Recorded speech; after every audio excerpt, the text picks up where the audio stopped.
अस्सलाम वालेकुम स्टूडेंट्स, मैं उम्मीद करता हूँ कि आप सब खैरियत से होंगे। तो आइए चलते हैं आज के लेक्चर की तरफ। और लेक्चर्स के ऊपर जाने से पहले याद रखिएगा कि यहाँ पर जो आपको सिलेबस पढ़ाया जा रहा है ये बहुत ही ज़्यादा हार्ड वर्क करने के बाद अरेंज किया गया है। और इसमें आपको तमाम टॉपिक्स और उनके रिलेटेड पास्ट पेपर में जितने भी MCQs आ चुके हैं, चाहे वो नेस्ट में हूँ, ई कैट में, UET के ई कैट टेस्ट में, या NTS वगैरह में, या यूनिवर्सिटी टेस्ट में, किसी भी यूनिवर्सिटी में आ चुके हैं, वो तमाम को इकट्ठा करके यहाँ पर मैंने आपको सॉल्व किया है। तो आइए चलते हैं आज के लेक्चर की तरफ। आज का हमारा लेक्चर है प्रॉपर्टीज़ ऑफ रियल नंबर्स के ऊपर। याद रखिए कि प्रॉपर्टीज़ ऑफ रियल नंबर्स को हम फील्ड ऑक्सियम्स का नाम भी देते हैं, या इसको फील्ड ऑक्सियम भी कहते हैं। तो सबसे पहले है इसमें क्लोजर लॉ। क्लोजर लॉ इसमें दो कैटेगरीज़ हैं। पहली है जी एडिशन और दूसरी है मल्टीप्लिकेशन के लिए। तो क्लोजर में क्या होता है, अगर हम दो नंबर उठाएं रियल नंबर्स में से, तो रियल नंबर के सेट में से दो नंबर उठाएं, उन दोनों को ऐड करें, तो ऐड करने के बाद अगर कोई तीसरा नंबर जो आएगा एज अ रिज़ल्ट अगर वो भी रियल हो, तो इसका मतलब है कि वो क्लोज है विद रिस्पेक्ट टू एडिशन। इसी तरह अगर हम दो नंबर रियल नंबर्स में से उठाएं, उनको मल्टीप्लाई करें, तो अगर उनको मल्टीप्लाई करने के बाद एक तीसरा रियल नंबर ही आ जाए, यानी कि जो आंसर है वो भी रियल नंबर ही हो, तो फिर उसको हम कहते हैं कि it is close with respect to multiplication. इसी तरह नेक्स्ट प्रॉपर्टी है मेरे पास एसोसिएटिव लॉ। फर्स्ट है जी इसमें कैटेगरी एडिशन के लिहाज से। तो एडिशन के लिहाज से इसमें है तीन नंबर हमने रियल नंबर्स में से लिए हैं, और इनको अगर मैं प्लस कर लूँ x, y और z को तीनों को प्लस कर लूँ, तो इसमें पहले एक तरफ मैं ब्रैकेट अगर आखिरी दो नंबर्स में लगाऊँ और बाद में पहले दो नंबर्स में ब्रैकेट लगा दूँ, तो दोनों का जो आंसर आएगा वो इक्वल आएगा। तो इसको कहते हैं associative law with respect to multiplication. इसी तरह एडिशन। तो मल्टीप्लिकेशन के लिए क्या होगा कि तीन नंबर हमने उठाए हैं जी रियल नंबर के सेट में से, उन तीनों को मैं मल्टीप्लाई करवा दूं और पहले आखिरी दो के ऊपर ब्रैकेट लगा लूं और बाद में पहले दो के ऊपर मल्टीप्लाई ब्रैकेट लगा लूं, तो दोनों का जो आंसर आएगा वो दोनों का आंसर सेम होगा। तो उसको हम क्या बोलेंगे, associative law with respect to multiplication. Next है जी मेरे पास आइडेंटिटी प्रॉपर्टी।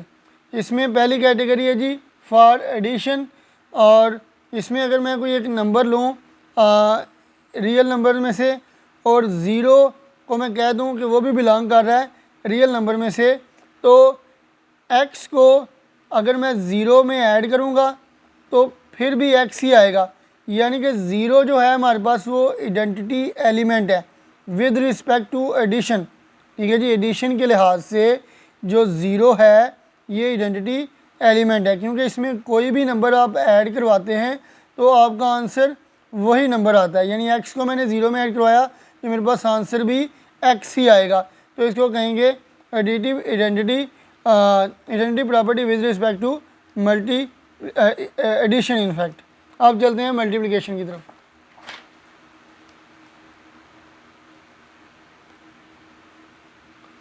अब मल्टीप्लिकेशन में अगर मैं एक नंबर उठाता हूँ रियल नंबर्स के सेट में से, और इसी तरह मैं कह देता हूँ कि वन भी बिलोंग करता है रियल नंबर्स के सेट में से, तो वन को मैं जिस नंबर के साथ मल्टीप्लाई करवाऊँगा आंसर में मुझे वही नंबर मिलेगा। यानी x को मैंने वन के साथ मल्टीप्लाई करवाया है तो x ही आया है, तो जो वन होगा वो आइडेंटिटी एलिमेंट होगा विद रिस्पेक्ट टू मल्टीप्लिकेशन। तो याद रखें ऐसा नंबर जिसको मल्टीप्लाई करवाने के बाद वही नंबर आए वो क्या होगा, एडिटिव, उसमें वन क्या होगा, आइडेंटिटी एलिमेंट। ठीक है जी, विद रिस्पेक्ट टू मल्टीप्लिकेशन। अब नेक्स्ट है जी इनवर्स प्रॉपर्टी। इनवर्स प्रॉपर्टी क्या है, पहले एडिशन के लिहाज से चेक कर लेते हैं इसको। एडिशन के लिहाज से बेसिकली अगर x कोई सेट है रियल नंबर्स में से और इसको मैं माइनस के साथ मल्टीप्लाई करवा दूँ तो जो नंबर आएगा उसको मैं ऐड कर लूँ, यानी कि 2 कोई एक नंबर है उसको मैं मल्टीप्लाई करवाऊँगा माइनस के साथ तो -2 आ जाएगा। अब 2 और -2 को ऐड करूँगा तो आंसर 0 आ जाएगा। तो याद रखें ऐसे दो एलिमेंट जिनको ऐड करने से आंसर 0 आ जाए तो वो क्या होते हैं, एक दूसरे के इन्वर्स होते हैं। जैसे x है, इसमें मैं -x ऐड करूँगा तो आंसर मेरा 0 आएगा। तो x और -x एक दूसरे के इन्वर्स होंगे विद रिस्पेक्ट टू एडिशन। अब चलते हैं मल्टीप्लिकेशन की तरफ।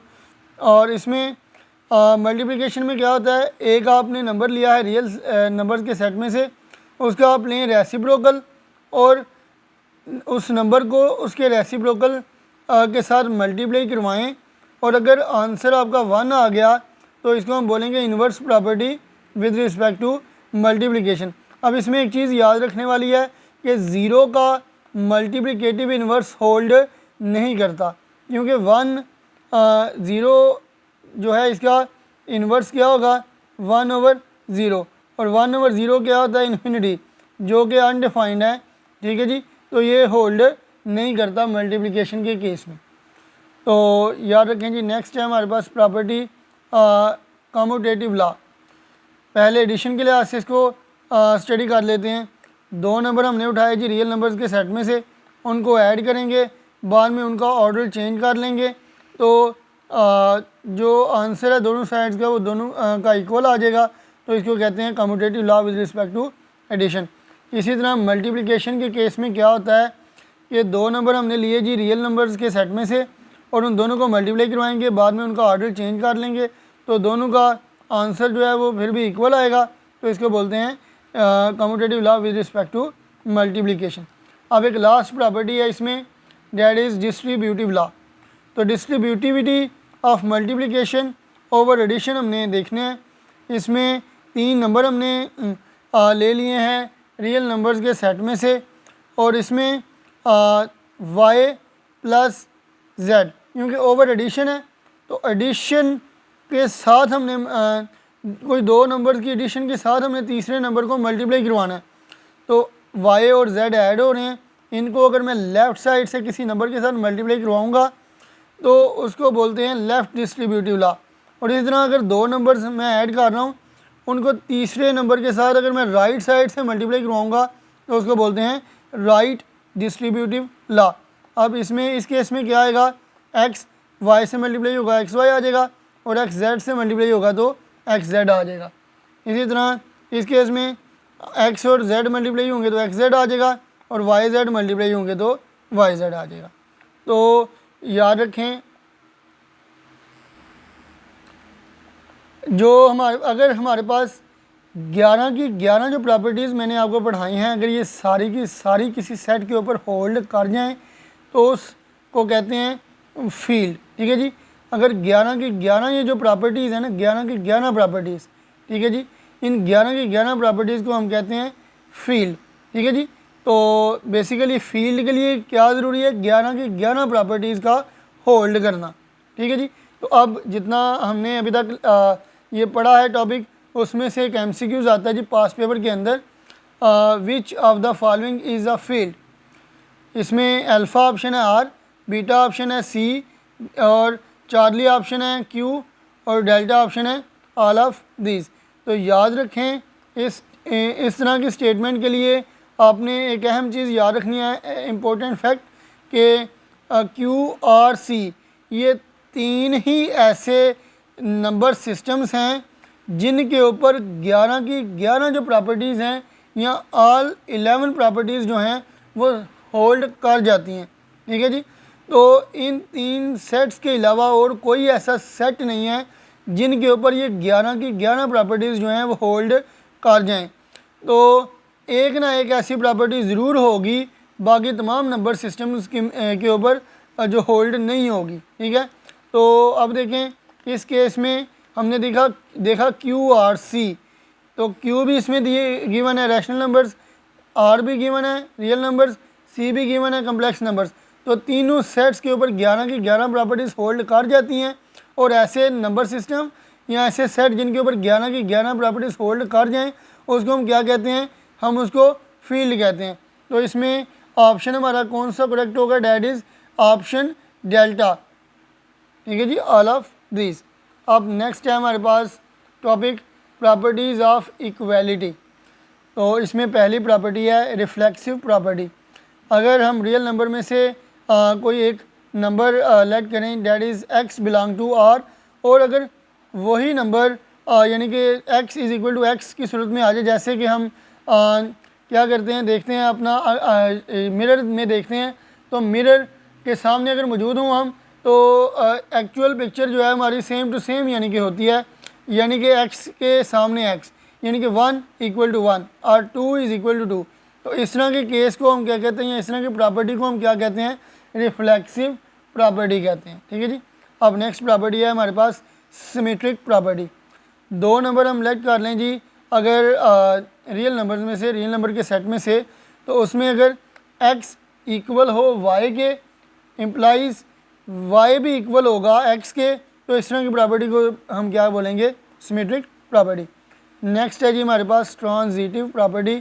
ट्रांजिटिव के केस में क्या होगा, तीन नंबर हमने लेट किए हैं रियल नंबर्स के सेट में से, और अगर x इक्वल हो y के और y इक्वल हो z के, अब x भी y के इक्वल है और z भी यहाँ पे y के इक्वल है, तो x और z भी आपस में इक्वल हो जाएंगे। तो ये प्रॉपर्टी कौन सी प्रॉपर्टी है, ये प्रॉपर्टी ट्रांजिटिव प्रॉपर्टी कहलाती है। अब नेक्स्ट प्रॉपर्टी की तरफ चलते हैं, additive property. Additive property basically इसमें तीन नंबर लेट किए गए हैं जी r में से, और इसमें अगर x इज़ इक्वल हो y के और इन दोनों तरफ अगर मैं सेम नंबर ऐड करवा दूं तो फिर भी दोनों इक्वल ही रहेंगे, तो इस तरह की प्रॉपर्टी को कहते हैं एडिटिव प्रॉपर्टी। नेक्स्ट है जी मल्टीप्लिकेटिव प्रॉपर्टी। मल्टीप्लिकेटिव प्रॉपर्टी में क्या होगा, अगर मैं x और y, अगर x और y इक्वल हूँ तो दोनों तरफ अगर मैं सेम नंबर से मल्टीप्लाई करवा दूँ तो फिर भी दोनों सेम ही रहेंगे, या दोनों इक्वली, दोनों का आंसर इक्वल ही आएगा। तो इस तरह की प्रॉपर्टी को कहते हैं मल्टीप्लिकेटिव प्रॉपर्टी। अब नेक्स्ट है जी मेरे पास cancellation property with respect to addition. इसमें क्या है जी कि x plus Z is equal to Y plus Z. इसमें दोनों तरफ मैं z से माइनस करवा दूंगा, या z उस तरफ जाके माइनस हो जाएगा, तो z जो है वो z से कैंसिल हो जाएगा, तो आ जाएगा x is equal to Y. तो इस तरह की प्रॉपर्टी को हम कहते हैं cancellation property with respect to addition. Next है जी मेरे पास cancellation property with respect to multiplication. इसमें भी सेम ही प्रोसीजर है कि x dot Z is equal to Y dot Z. इसमें z जो है अगर मैं दोनों तरफ डिवाइड करवा दूँ या z उस तरफ जाके मल्टीप्लाई करवा दूँ तो z से कैंसिल हो जाएगा और आ जाएगा x is equal to Y. तो बशर्त ये कि z जो है वो ज़ीरो के इक्वल नहीं होना चाहिए, तो इसमें आ जाएगा x is equal to Y. तो ये भी हमारे पास जो प्रॉपर्टी है वो कैंसिलेशन प्रॉपर्टी होगी। अब नेक्स्ट हमारे पास प्रॉपर्टीज़ हैं प्रॉपर्टीज़ ऑफ इनइक्वालिटी। इनको हम ऑर्डर ऑक्सियम्स का नाम भी देते हैं। तो याद रखें कि जितनी भी प्रॉपर्टीज़ हैं बेसिकली इन तमाम को ऑर्डर ऑक्सियम्स कहते हैं। इसमें पहली प्रॉपर्टी है ट्राइकोटोमी प्रॉपर्टी। इसमें दो नंबर हमने लेट किए हैं जी रियल नंबर्स के सेट में से, तो यहाँ दोनों नंबर जो हैं वो इक्वल होंगे, यहाँ फिर यानी कि ए लेस होगा बी से, यहाँ ए ग्रेटर होगा बी से। ठीक है, ट्राइकोटोमी बेसिकली वर्ड है, इसका मतलब है कि कट्स इनटू थ्री पार्ट्स। ठीक है जी, तो इसके ये तीन केसेस हमने डिस्कस कर लिए हैं, तीन पार्ट्स इसके डिस्कस कर लिए हैं। ठीक है, ये बेसिकली अगर किसी नंबर्स के ऊपर ये तीनों प्रॉपर्टीज़ इन तीनों केसेस में से हों तो इसको कहते हैं ट्राइकोटोमी प्रॉपर्टी। अब नेक्स्ट है हमारे पास ट्रांजिटिव प्रॉपर्टी।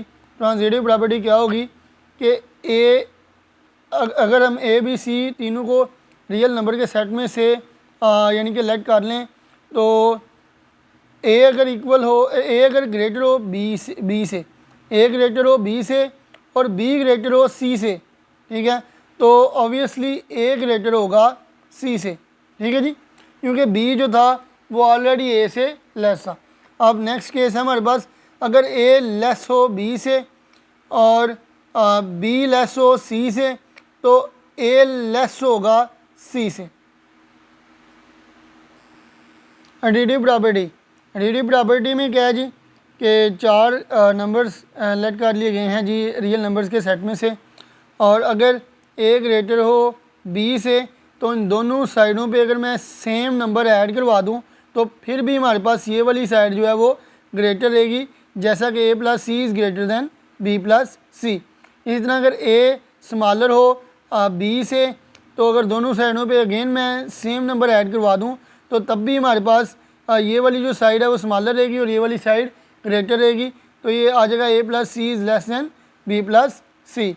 नेक्स्ट है जी हमारे पास बी वाला इसका केस कि इसमें अगर ए ग्रेटर हो बी से और सी ग्रेटर हो डी से, और दोनों साइडों को अगर मैं इस साइड को इसमें ऐड करवा दूँ, इसको इसमें ऐड करवा दूँ, यानी ए प्लस सी और बी प्लस डी, तो ए और सी दोनों ग्रेटर में ऐड हुई है, स्मॉलर में ऐड हुई है, तो ग्रेटर वाली मज़ीद ग्रेटर हो जाएगी। तो इसको हम इस तरह लिख लेंगे A plus C is greater than B plus D. इसी तरह अगर ए लेस हो बी से और सी लेस हो डी से, और ये वाली साइड इसमें ऐड हो जाए ए प्लस सी और बी प्लस डी, तो स्मॉलर वाली स्मॉलर में अगेन ऐड हुई है, ग्रेटर वाली ग्रेटर में ऐड हुई है, तो ग्रेटर वाली मज़ीद बड़ी हो जाएगी। तो ये आ जाएगा हमारे पास A plus C is less than B plus D. अब है मल्टीप्लिकेटिव प्रॉपर्टी में इसमें मैंने 3 नंबर ले लिए हैं जी रियल नंबर्स के सेट में से, और केस लिख दिया कि पहले अगर सी जो है वो पॉजिटिव हो, इसमें क्या होगा, अगर ए ग्रेटर हो बी से तो इनको मैं किसी पॉजिटिव नंबर के साथ दोनों साइडों पे मल्टीप्लाई करवाऊँ तो ये आ जाएगा A C is greater than B C. इस तरह अगर ए स्मॉलर हो बी से या ए लेस हो बी से, तो दोनों साइडों पे अगर पॉजिटिव नंबर मल्टीप्लाई करवाया जाए तो क्या आ जाएगा A C is less than B C, यानी कि ये साइन जो है ये चेंज नहीं होगा अगर आप पॉजिटिव नंबर से मल्टीप्लाई करवा रहे हैं। तो अब अगर हम नेगेटिव नंबर के साथ मल्टीप्लाई करवाते हैं तो क्या आ जाएगा, ए ग्रेटर है बी से, तो नेगेटिव नंबर के साथ मल्टीप्लाई करवाने के रिज़ल्ट में हमें क्या मिल जाएगा कि ये जो साइन है ये दूसरी साइड पे यानी कि शिफ्ट हो जाएगा, तो जो स्मॉलर थी वो ग्रेटर हो जाएगी और जो ग्रेटर थी वो स्मॉलर हो जाएगी। तो ये आ जाएगा ए सी, ए पहले यानी कि ग्रेटर था, तो बाद में क्या आ जाएगा, ए सी स्मॉलर हो जाएगा बी सी से। अब नेक्स्ट है ए स्मॉलर हो अगर बी से, और हम अगर इसको नेगेटिव नंबर के साथ मल्टीप्लाई करवाएं तो ये स्मॉलर था ए, अब ग्रेटर हो जाएगा, तो ये हो जाएगा A C is greater than B C.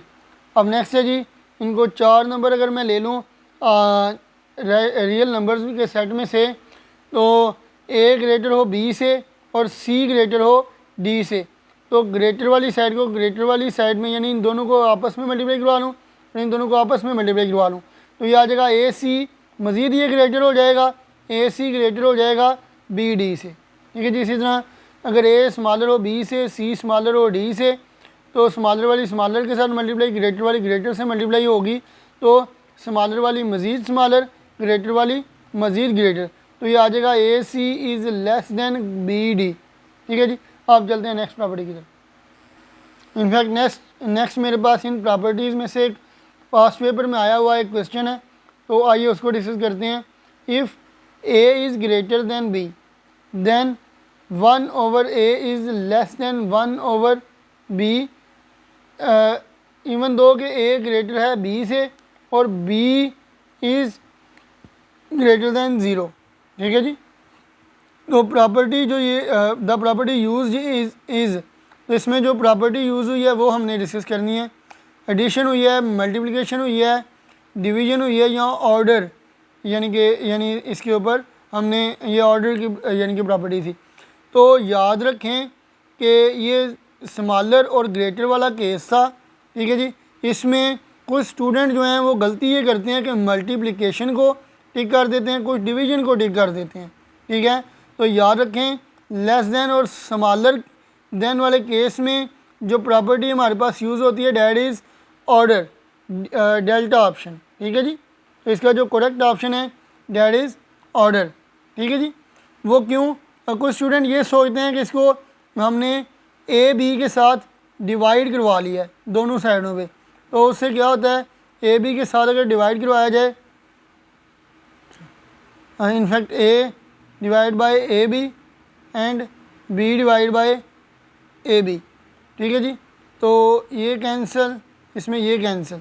अब डिवाइड कराने से होता क्या है, ये 1/b बेसिकली जब आप डिवाइड करवाते हैं ना, किसी भी नंबर को से माइनस करवाते हैं या डिवाइड करवाते हैं, तो डिवीजन और माइनस से ये जो साइन है ये सेम नहीं रहता, ये चेंज हो जाता है। तो इसको होना चाहिए 1/a, ठीक है जी। तो 1/a ग्रेटर होना चाहिए, तो ऐसा इसमें नहीं हो रहा, ठीक है। तो ये याद रखें कि इस केस के अंदर मल्टीप्लिकेशन वाली प्रॉपर्टी यूज़ नहीं हुई। इनफैक्ट यहाँ पर जो प्रॉपर्टी यूज़ हुई है डैट इज़ ऑर्डर, ठीक है जी। ये आपने याद रखना है, ये मल्टीप्लिकेशन और डिवीजन आपका इस किस्म के सवाल में आई कैचिंग ऑप्शन है।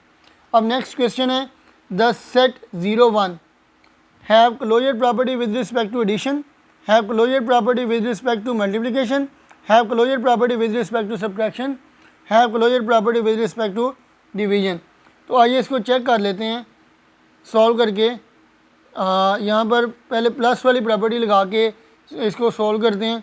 इधर लिखते हैं 0, इधर लिखते हैं 1, इसी तरह इधर 0 और इधर 1। तो 0 में 0 ऐड करेंगे 0 आ जाएगा, 0 में 1 ऐड करेंगे 1 आ जाएगा। इस तरह 1 में 0 ऐड करेंगे 1 और 1 में 1 ऐड करेंगे तो 2। अब एक नंबर ऐसा मिल गया जो कि इसमें इस सेट से बिलोंग नहीं करता। क्लोजर प्रॉपर्टी मैंने आपको बताई है कि जिस सेट को हम जिस सेट के ऊपर हम ऑपरेशन लगा रहे हैं, तो ऑपरेशन लगाने के बाद उसी जो आंसर आ रहा है उसी सेट से बिलोंग करना चाहिए। यानी कि इन दोनों को प्लस करने के बाद जो हमारे आंसर आने चाहिए थे वो इसी सेट से बिलोंग करने चाहिए थे। हालांकि जो हमारा आंसर आया 2 वो इस सेट से बिलोंग नहीं करता, ठीक है। तो ये जो प्रॉपर्टी है ये होल्ड नहीं कर रही, closure property with respect to addition. अब मल्टीप्लिकेशन के लिहाज से चेक कर लेते हैं। 0 1 0 एंड 1, 0 0 से मल्टीप्लाई होगा 0 आ जाएगा, 0 1 से मल्टीप्लाई होगा 0 आ जाएगा। इस तरह 1 0 से मल्टीप्लाई होगा अगेन 0 आ जाएगा, और 1 1 से मल्टीप्लाई होगा तो 1 आ जाएगा। अब इसमें जितने भी आंसर्स आए हैं तमाम के तमाम इस सेट से बिलोंग कर रहे हैं। तो मेरा जो करेक्ट ऑप्शन होगा that will be option beta, ठीक है जी। अब नेक्स्ट हमारे पास ऑप्शन है, इस पर भी गौर कर लेते हैं ज़रा। इसमें मैं आपको डायरेक्ट बता देता हूँ कि 0 -1 जब मैं करूँगा तो आंसर आ जाएगा -1, तो -1 इस सेट से बिलोंग नहीं करता। इस तरह नेक्स्ट है डिवीजन। डिवीजन के केस में हम वो वाला यानी कि केस ढूंढ लेंगे कि जो इसको इनकरेक्ट साबित करने के लिए काफ़ी हो, ठीक है। तो 1/0 जब मैं करूँगा तो वो इन्फिनिटी आ जाएगा, डैट इज़ अनडिफाइंड, और वो भी यहाँ पर मौजूद नहीं है। डैट इज़ वाई हमारा जो बीटा वाला ऑप्शन है वो करेक्ट ऑप्शन है, ठीक है जी। अब चलते हैं नेक्स्ट है जी properties of fraction of real numbers. इसमें पहली प्रॉपर्टी है principle for equality of fractions.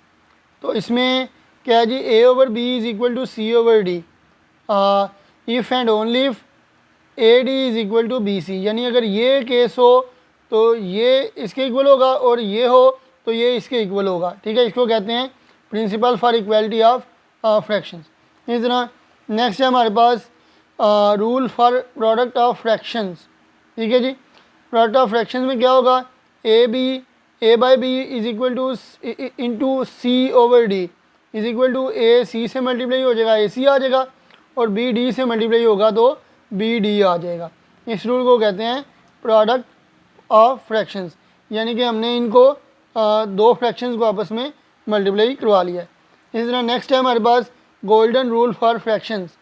इसमें a/b कोई एक फ्रैक्शन थी, इसको हमने किसी एक नंबर k के साथ मल्टीप्लाई करवा लिया है, ऊपर भी नोमिनेटर में भी और डिनोमिनेटर में भी।